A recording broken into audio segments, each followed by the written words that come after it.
الشيطان الرجيم بسم الله الرحمن الرحيم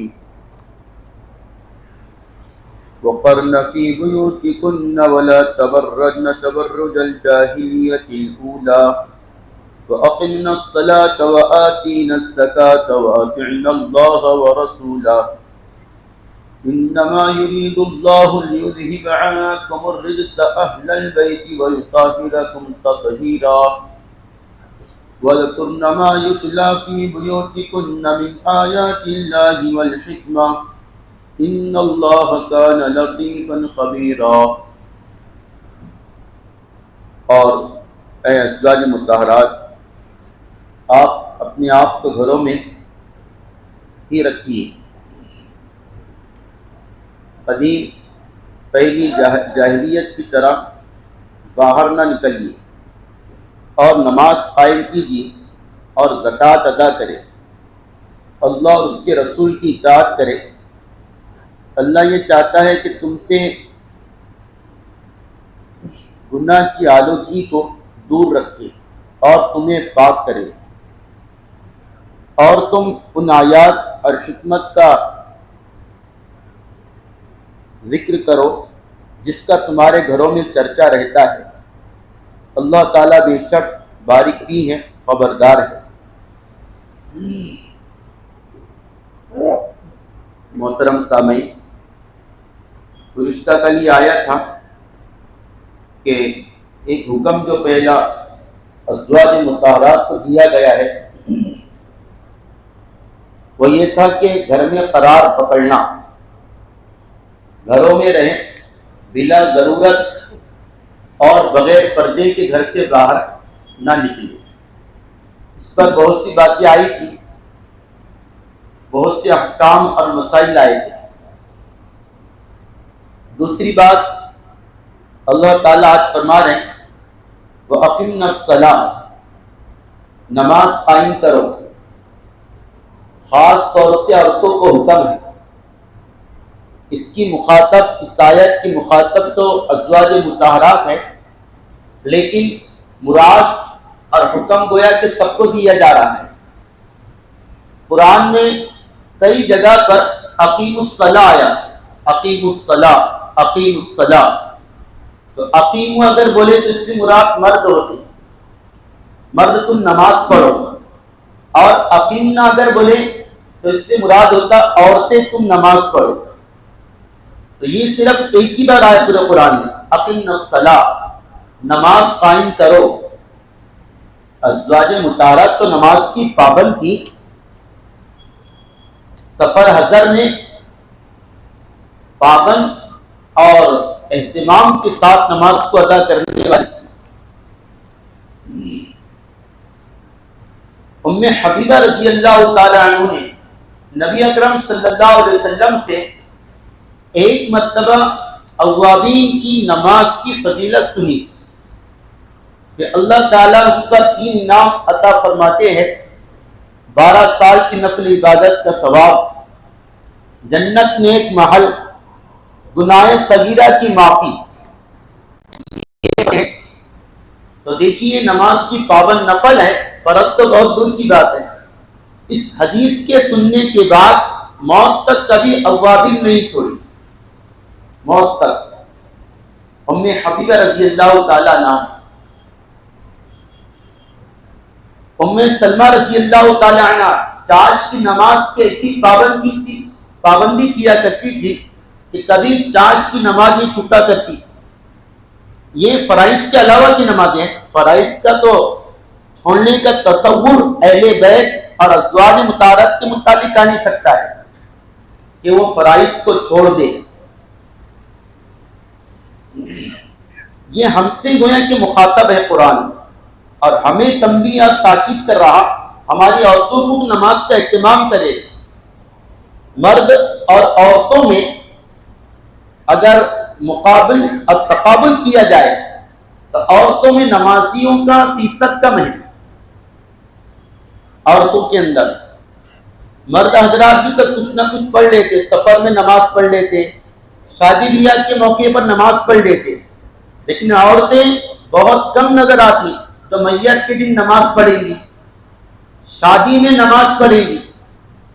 کتنی دلہنیں ایسی ہیں جو نماز پڑھتی ہیں، مغرب کی نماز، عشاء کی نماز؟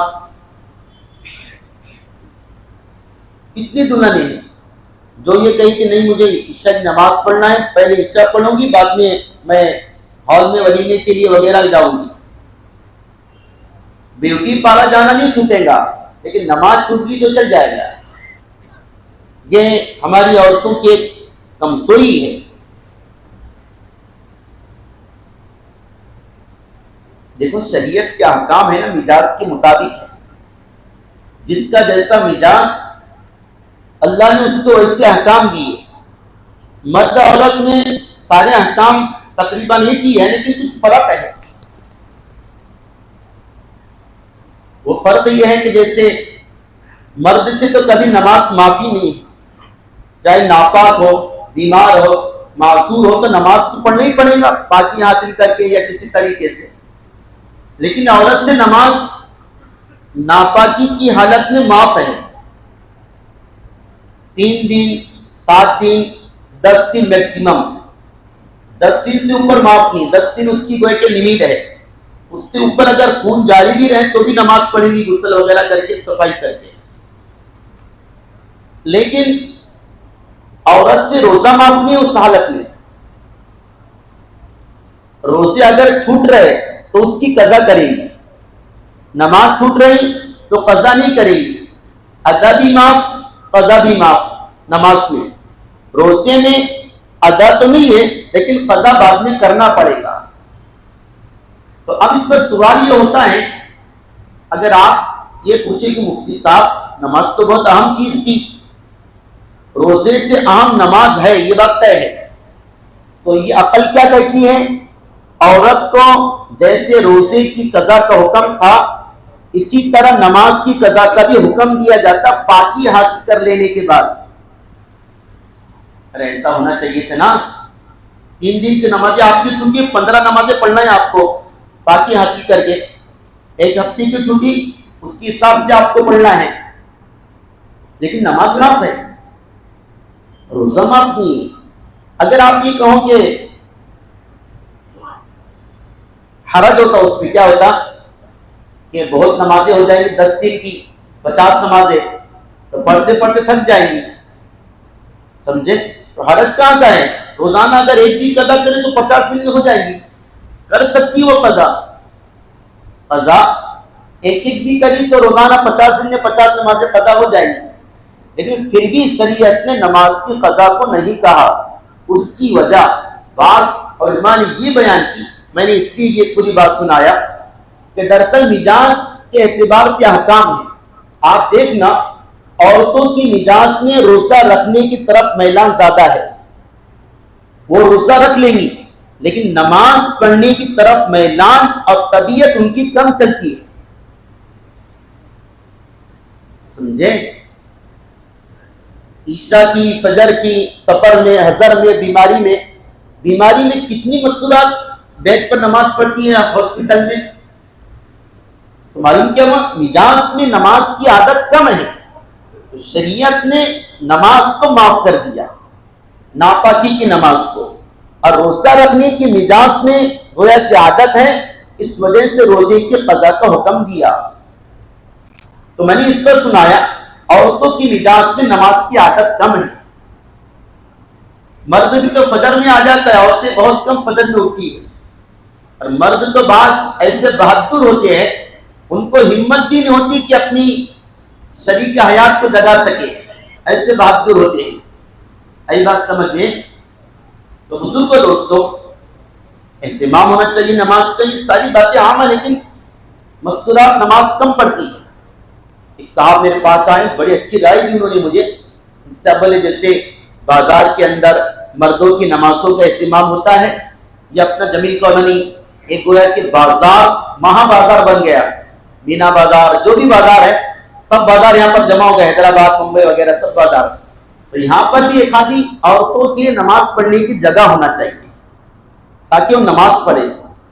تو میں نے کہا رائے تو اچھے، لیکن پڑھنے والی بہت کم ملیں گے آپ کو، الا ماشاء اللہ۔ ہاں کوئی ہوتی ہے پاگل بیچاری جو نماز پڑھتی ہے، لیکن اکثر و بیشتر ان کے مزاج میں بھی اس وجہ سے قرآن نے بہت اہمیت کے ساتھ ان سے کہا اقم الصلاۃ، نماز قائم کرو، نماز مت چھوڑو۔ بچے کا چھوٹا ہونا عذر نہیں ہے، بچہ دودھ پیتا ہے، اگر اس کی الٹی یا اس کا پیشاب پاخانہ کپڑے پر لگ جائے تو ناپاک ہے، لیکن اس کو پاک کر کے نماز پڑھو، اس کو پاک کر کے نماز پڑھو۔ بلکہ میں ایک مسئلہ اکثر ذکر کیا کرتا ہوں، حالت حیض میں نماز تو معاف ہے ناپاکی کی حالت میں، لیکن وہ ناپاکی کی حالت میں ذکر کر سکتی ہے، اذان کا جواب دے سکتی ہے، سلام کا جواب دے سکتی ہے، درود شریف پڑھ سکتی ہے، مسنون دعائیں پڑھ سکتی ہے۔ سمجھے؟ صرف قرآن کی تلاوت نہیں کریں گی، تلاوت کی نیت سے نماز بھی نہیں پڑھے گی، لیکن فقہاء نے کہا کیونکہ 10 دن یا 7 دن یہ عارضہ رہتا ہے، عذر رہتا ہے، تو 1 ہفتے تک گیپ ہو جائے گا تو نماز کی عادت متاثر ہو سکتی ہے۔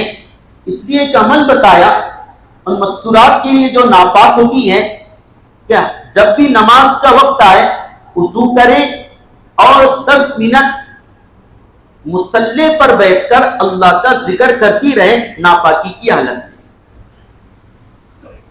سمجھ میں آیا بھائی؟ یہ مسئلہ سب نے بتانا اپنی محرم خواتین کو، ان کو معلوم نہیں رہتا یہ کہ بھائی ایسی حالت میں تم نماز نہ پڑھو لیکن مصلی پر بیٹھ سکتی ہے، اس پر بیٹھ کر 10-15 منٹ اللہ کا ذکر کرو۔ علامہ شامی نے اس کو مستحب لکھا ہے، سنت کے قریب لکھا ہے۔ اسی طرح اگر وہ عورت نفاس والی ہے، یعنی ولادت کے بعد کا خون جاری ہے، اور اس کے بارے میں تو ہمارے ذہنوں میں ایسی اغلاط بیٹھی ہوئی ہے، 40 دن رہتے ہو، کتنے دن رہتا؟ 40 دن چھوٹ کا زمانہ رہتا، اس سے پہلے نہ کسی کو ہاتھ لگا سکتی، نہ کوئی جا سکتی، چھوٹ ہے نا، وہ پتہ نہیں کہاں سے کاغذ ہوتی ہے، یاد رکھنا یہ 40 دن اس کی میکسیمم مدت ہے۔ ورنہ اگر کسی خاتون کو 3 دن میں ڈیلیوری کے بعد خون بند ہو گیا، 5 دن میں ہوا، 10 دن میں ہوا، 15 دن میں ہوا، پورا کلیئر ہو گیا، تو اب وہ خاتون 10-15 دن میں بھی غسل کر کے نماز پڑھے گی، پڑھنا اس پر لازم ہوگا۔ 40 دن تک رکے رہنا ضروری نہیں، ہاں کسی خاتون کا مستقل جاری ہے، کنٹینیو جاری ہے 40 ایام تک تو پھر ٹھیک ہے، اس کی آخری لیمٹ ہے، لیکن اس سے پہلے اگر کسی کا 1 دن میں بھی بند ہوتا ہے نا، 1 دن میں، تو 1 دن کے بعد وہ غسل کر کے نماز پڑھے گی۔ تو اسی زمانے میں اگر کسی کا 15 دن ہے، 20 دن ہے، تو وہ کیا کرے؟ وضو کرے اور نماز کے اوقات میں 5 مرتبہ مصلی پر بیٹھ کر اللہ کا ذکر کرے، تاکہ نماز کی عادت متاثر نہ ہو، نماز کی عادت قائم رہے۔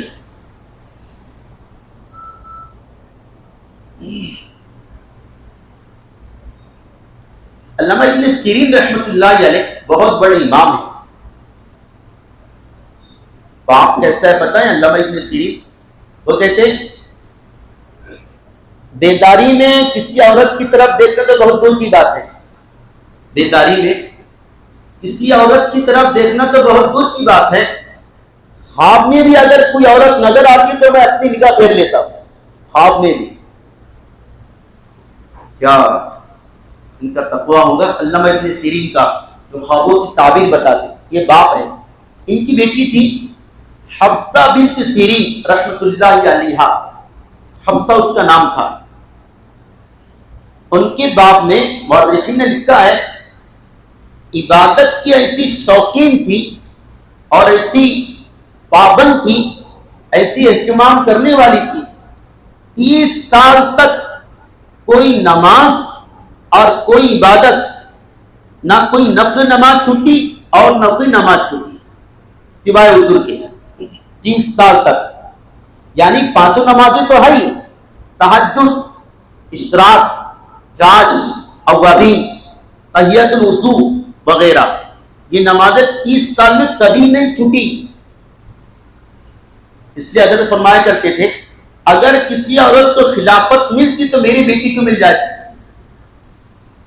اگر عورت کو خلافت ملتی یعنی کوئی عورت پیر بنتی شیخ بن سکتی تھی تو میری بیٹی بنتی. لیکن عورتوں میں شیخ بننا نہیں ہے. عورت پیر نہیں بن سکتی. عورت کسی کو اپنے ہاتھ پر بیعت نہیں کر سکتی. وہ کام مردوں کا ہے. تو ایسی عبادت کی پابندی ہے. حضرت عائشہ رضی اللہ تعالیٰ عنہ کی خادمہ معاذہ بنت عبداللہ رضی اللہ تعالیٰ عنہ، یہ پہلے حضرت علی کی خادمہ تھی، بعد میں حضرت امی جان سیدہ عائشہ کی خادمہ بنی. ان کے باپ بیٹ مورخین نے لکھا ہے جب سے بالغ ہوئی اور جب سے فضیلت سنی تہجد کی، موت تک تہجد کی نماز قضا نہیں ہوئی. یہ میں اس لیے بتا رہا کہ عورتوں کو شوق پیدا ہو، ایسی بھی گزری اللہ کی بندگیاں.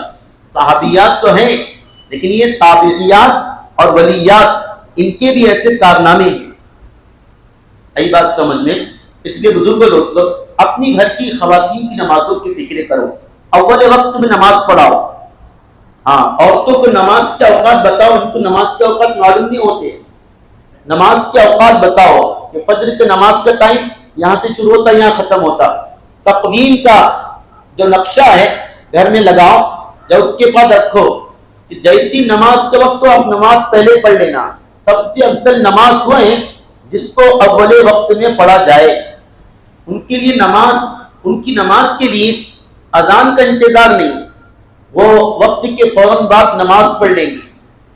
اور ان سے کہنا کھڑے ہو کر نماز پڑھے. بعض مستورات بغیر عذر کے بیٹھ کر نماز پڑھتی ہے. فرض بغیر عذر کے فرض نماز بیٹھ کر تو نہیں ہوگی نا. یہ ان کو بتائے. ان کو مرد عورت کی نماز کا فرق بتائے کہ مرد عورت کی نماز میں 6-7 فرق ہے کہ مرد حضرات اللہ اکبر کہنے کے وقت میں ہاتھ کانوں تک اٹھائیں گے، عورتیں کندھوں تک اٹھائیں گی اوڑھنی کے اندر سے. یہ ان کو بتائے. مرد ناف کے نیچے ہاتھ باندھیں گے، عورتیں سینے پر ہاتھ باندھیں. مرد ہاتھ کو یہ ہتھیلی سے ایسا ہاتھ کو پکڑیں گے، عورتیں پکڑیں گی نہیں بلکہ ایسا رکھیں گی. تین فرق. عورتیں رکوع میں اتنا جھکیں گی کہ اس کے ہاتھ گھٹنوں تک پہنچ جائے. اس کی نماز میں اس کے اثر پیٹھ اور کمر کا برابر ہونا ضروری نہیں ہے. وہ ایک دم ہلکا رکوع کریں گی، ٹائٹ رکوع نہیں کریں گی. ٹائٹ رکوع نہیں کریں گی. مرد ٹائٹ رکوع کریں گے، ان کی کمر پیٹھ اور سر برابر ہو. لیکن عورتیں ایسا نہیں کریں گی. مرد رکوع میں ہاتھوں سے گھٹنوں کو پکڑیں گے، عورت صرف رکھیں گی. وہاں سمجھ میں آ رہا ہے؟ یہ بتا رہا میں آپ کو، بتانا آپ نے. اسی طرح عورتیں سجدہ زمین کو چپک کر کریں گی، مرد کھلا کریں گے. مرد حضرات یہ کونیاں زمین پر نہیں چپکائیں گے، اٹھا کر رکھیں گے. عورتیں چپکا کر رکھیں گی. سمجھے؟ پورا چپک کر سجدہ کریں گی. اسی طرح مرد حضرات سیدھا پیر کھڑے کر کے الٹے پیر پر بیٹھ جائیں گے. عورت ایسا نہیں کریں گی، الٹے پیر کو ادھر نکال کر اپنے اس دانی بیٹھیں گی. سمجھے؟ یہ ان کے نماز کے فرق ہے جو عورتوں کو جاننا ضروری ہے. اور یہ سارے مدلل ہیں، یعنی اس پر دلائل ہے سب. ورنہ بعض غیر مقلدین تھوڑے سے اس پر شور کرتے کہ کہاں سے لائے. سارے حدیث سے ثابت ہے. اگر کسی کو چاہیے تو مجھ سے لے، اس کا چارٹ بھی ہے. ہر فرق کی دلیل اور حدیث اور صحابی کا اثر اس میں موجود ہے. سمجھنے بعد تو میں نے یہ خاص طور سے آپ سے اس لیے کہا تاکہ ہم اپنی مستورات کو سکھائیں. قرآن نے جو کہا وہ اقیمنا الصلاۃ، نماز پڑھو، اور اس کے بعد کہا وہ آتین الزکاۃ، زکات بھی دیا کرو. زکات جیسے مردوں پر ہیں ایسے عورتوں پر ہے. ان کے جو زیورات ہیں چاہے استعمال کے ہو چاہے استعمال میں ہو یا استعمال میں نہ ہو، سال بھر پہنتی ہو یا نمائش کے لیے رکھی ہو، ہر زیور پر زکوٰۃ ہے۔ اگر اس کے پاس تھوڑا سونا ہے، تھوڑی چاندی ہے، تھوڑا بیلنس ہے، اگر تینوں کی رقم جمع کر کے تقریباً 48 یا 50 ہزار کو پہنچ جاتی ہے تو وہ صاحب نصاب ہیں، اس پر زکوٰۃ نکالنا فرض ہے۔ بعض عورتیں سمجھتی کہ بھائی سونا 7.5 تولے ہی ہونا چاہیے، ایسا نہیں ہے۔ اگر کچھ ہے، کچھ سونا ہے، کچھ چاندی ہے، کچھ بیلنس ہے یا کچھ تجارت کا مال ہے، ان ساروں کو جمع کرو آپ، اگر وہ 48 ہزار کو پہنچ جاتا ہے تو پھر آپ کی خاتون صاحب نصاب ہیں، اس پر زکوٰۃ واجب ہوگی، یعنی فرض ہوگی۔ امی جان سیدہ عائشہ رضی اللہ تعالیٰ عنہ اہتمام سے زکوٰۃ نکالا کرتی تھی، اہتمام سے، بلکہ صدقات کی پابند کی نفلی صدقات اہتمام سے نکالا کرتی تھی۔ زکوٰۃ تو بہت اہم بات ہے۔ تو یہ 2 حکم عورتوں کو دیے گئے زکوٰۃ کی ادائیگی۔ اگر کسی عورت کے پاس مال نہیں ہے زکوٰۃ نکالنے کے لیے تو مرد نکال دے، مرد بھی اپنی عورت کی طرف سے زکوٰۃ نکال سکتا ہے۔ اور بعض مستورات یہ کہتی کہ ہمارے پاس تو پیسے نہیں ہے، کہاں سے زکوٰۃ ادا کرے؟ تو علماء کہتے ہیں کسی سے قرض لے کر زکوٰۃ ادا کرے، یا اپنے پاس کا تھوڑا سا سونا یا چاندی بیچ کر زکوٰۃ ادا کرے، لیکن ادا کرے نہ کریں گی۔ وہ ایک روایت میں نے سنایا، غالباً ام سلمہ رضی اللہ تعالیٰ عنہ، ان کے ہاتھ میں نبی علیہ السلام نے سونے کے کنگن دیکھے، تو آپ نے کہا کہ ام سلمہ اس کی زکوٰۃ نکالنا، زکوٰۃ اگر نہ نکالوں گی تو اس کنگنوں کو آگ میں تپا کر تجھے اس کے ذریعے سے داغ دیا جائے گا۔ اس لیے اپنی گھر کی بچوں مستورات کی زکوٰۃ کا اہتمام کریں۔ ہاں اگر چھوٹی بچیاں ہیں، نابالغ چھوٹی بچی ہے، بچی کو کبھی کوئی انگوٹھی بنا دیتا، کوئی اور پہننے کا سامان بنا دیتا، نابالغ بچی کا جو زیور ہے اس پر زکوٰۃ نہیں ہے۔ نابالغ بچیوں کا جو زیور آتا ہے اس پر زکوٰۃ نہیں ہے۔ ہاں اور جو بالغ ہیں، حتیٰ کہ شادی کے بعد سے بنا ہے تو اس پر بھی زکوٰۃ ہے۔ سمجھ آئی بات؟ آگے اللہ فرما رہے وَأَطِعْنَ اللَّهَ وَرَسُولَهُ، اللہ اور اس کے رسول کی اطاعت کرے، یعنی نماز پڑھ کے، زکوٰۃ دے کے، گھروں میں رہ کر یا باہر پردہ کر کے نکل کر، یہ اللہ اور اس کے رسول کی اطاعت ہے۔ اور آگے فرما رہے انما یرید اللہ لیذہب عنکم الرجس اہل البیت ویطہرکم تطہیرا، اللہ یہ چاہتا ہے تم سے، یعنی ازواج مطہرات سے، ہر گندگی کو دور کر دے، گناہ کی آلودگی پلیدگی کو دور کر دے اور تمہیں پاک کر دے۔ اس آیت میں اہل بیت کا تذکرہ ہے۔ اہل بیت کس کو کہتے ہیں؟ 3 لفظ آتے ہیں، اہل بیت، آل رسول اور سادات رسول سید۔ سمجھ میں آ رہا نا کہ نہیں آ رہی؟ سب کے سمجھ میں آ رہا؟ ہاں 3 لفظ آتے ہیں، ایک لفظ کون سا؟ اہل بیت، دوسرا آل رسول، تیسرا سادات رسول۔ یہ تینوں میں تھوڑا سا سمجھ لو، فرق سمجھنے نہیں آتا لیکن سمجھ لو، آسان انداز میں آپ کو سمجھا دیتا ہوں۔ اہل بیت کس کو کہتے ہیں؟ اہل بیت، اہل بیت نبی کے اہل بیت، اور پنجتنی کے اہل بیت ہیں، جو بعض لوگوں نے اپنا مخصوص شعار بنا لیا، شیعہ بولو یا کوئی اور لوگ، جو کہتے ہیں کہ پنجتن یعنی حضرت علی، حضرت فاطمہ، حضرت حسن، حضرت حسین اور نبی علیہ السلام، وہی 5 کو کیا کہتے ہیں؟ اہل بیت کہتے ہیں، پنجتن 5 مقدس بدن۔ لیکن ہم کہتے ہیں غلط بات ہے، صرف یہ 5 ہستیاں اہل بیت نہیں ہیں، ہاں ہے یہ بھی، لیکن ان کے ساتھ نبی کی بیویاں بھی اہل بیت میں شامل ہیں۔ نبی کی بیویاں بھی کیا ہے؟ اہل بیت میں شامل ہے۔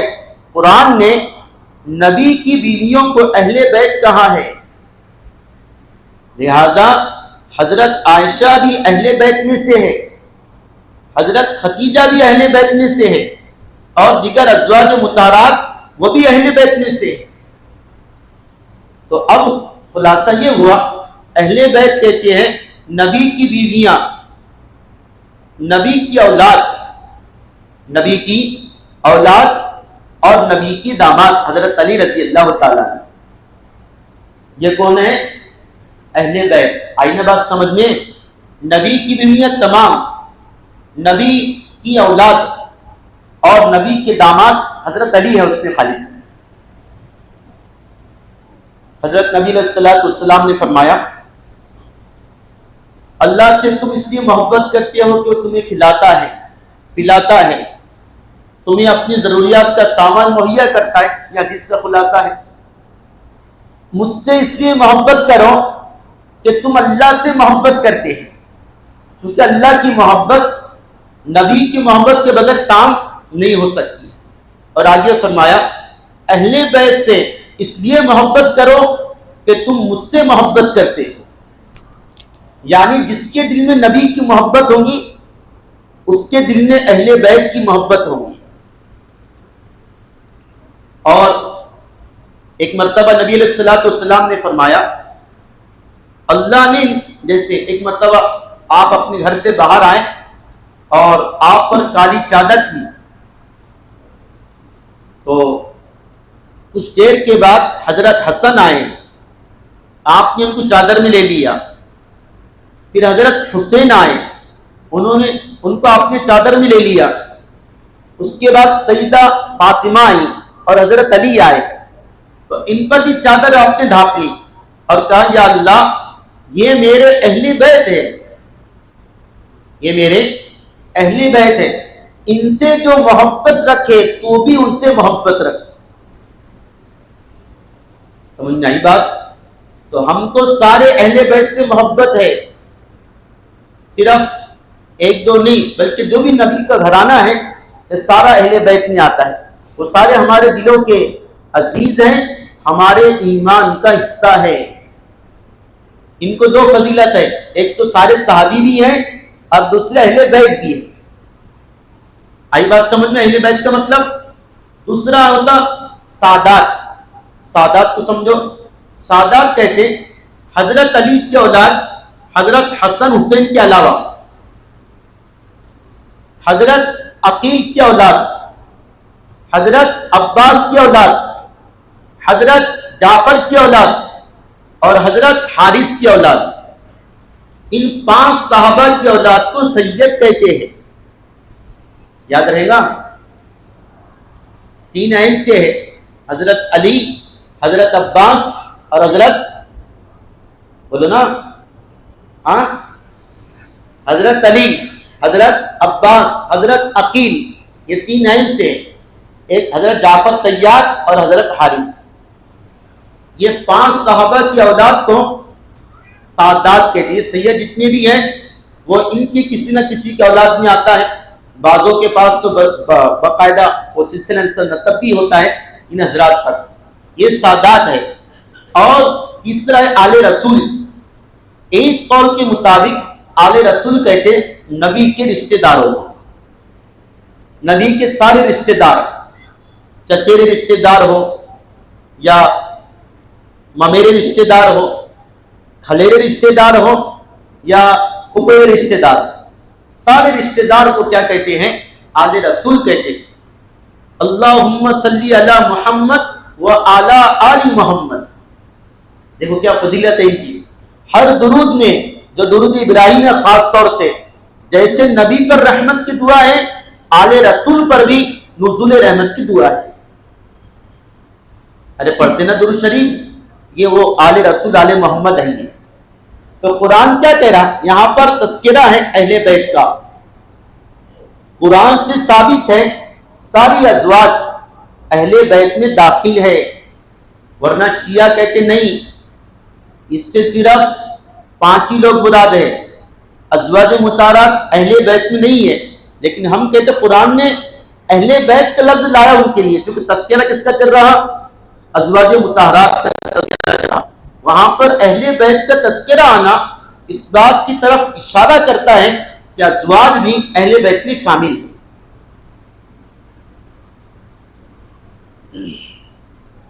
اور یہ بڑی اونچی رشتہ داری ہے، سمجھے؟ حضرت عمر رضی اللہ تعالیٰ عنہ نے ایک کام تو یہ کیا کہ نبی سے رشتہ داری قائم کرنے کے لیے اپنی بیٹی حضرت حفصہ کو نبی کے نکاح میں دیا، اور دوسرا کام یہ کیا تھا،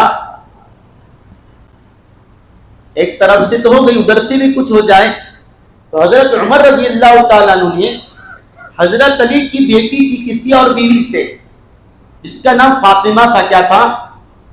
فاطمہ نہیں، جس کا نام ام کلثوم تھا، ام کلثوم بنت علی، تو حضرت عمر نے حضرت علی سے پیغام دیا تھا کہ میں اس سے نکاح کرنا چاہتا ہوں، تو حضرت علی نے کہا کہ آپ اتنے بڑے اس سے نکاح کرنا چاہتے، اس کی کیا وجہ ہے؟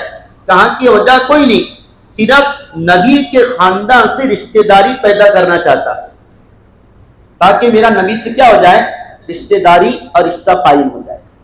تو ان سے پھر نکاح کیا تھا، اور ان کا سیرت میں سب سے بڑا مہر جو بانا گیا یہ اسی خاتون کا تھا، حضرت ام کلثوم کا، جو حضرت عمر نے ادا کیا ہے 40,000 درہم۔ کتنا؟ 40,000 درہم۔ ایک درہم 3 گرام چاندی کا ہوتا ہے، 31 گرام ایک درہم ہوتا 3 تولے کا، یعنی 30 گرام چاندی کا، سمجھ میں آئی بات؟ نہیں، ایک درہم 3 گرام کا ہوتا، کتنے کا ہوتا؟ 10 درہم ہوتے 30 گرام کے، تو 40,000 درہم کتنے گرام کے ہوں گے آپ حساب کر لینا، وہ کتنے کلو اور کتنے وزن میں چاندی بنتی ہے، وہ مہر حضرت علی نے ام کلثوم رضی اللہ تعالیٰ عنہ کو دیا تھا، سمجھ میں آئی بات؟ تو یہ میں نے اس لیے کہا حضرت عمر جیسے اتنے بڑے خلیفہ نبی کی خاندان کا احترام اور اس کی تعظیم میں ان کے خاندان کے بچے سے نکاح کر رہے تاکہ میرا کچھ کام بن جائے، کیا ہو جائے؟ کیونکہ یہ اس لیے کیا تھا، بعض روایتوں میں یہ آتا ہے نبی علیہ الصلوۃ والسلام نے فرمایا فَإِذَا نُفِخَ فِي الصُّورِ فَلَا أَنْسَابَ بَيْنَهُمْ يَوْمَئِذٍ وَلَا يَتَسَاءَلُونَ، جب قیامت قائم ہوگی ساری رشتہ داریاں ٹوٹ جائیں گی، کوئی کسی کو نہیں پہچانے گا سوائے میری رشتہ داری کے، سوائے میری رشتہ داری کی، وہ قائم رہیں گی۔ تو اس فضیلت کے حاصل کرنے کے لیے حضرت عمر نے حضرت علی کی بیٹی سے کیا کیا تھا؟ نکاح کیا تھا۔ تو یہ نبی کے آل ہیں، نبی کے اولاد ہیں، نبی کے اہل بیت ہیں، اور نبی کے خاندان کے سادات لوگ ہیں، ان سے محبت کرے۔ بلکہ حضرت شیخ یونس صاحب جونپوری رحمۃ اللہ علیہ بڑے امیر المومنین فی الحدیث گزرے ہیں، ہندوستان کی بڑی شخصیت گزری، ابھی ماضی قریب میں انتقال ہوا ہے۔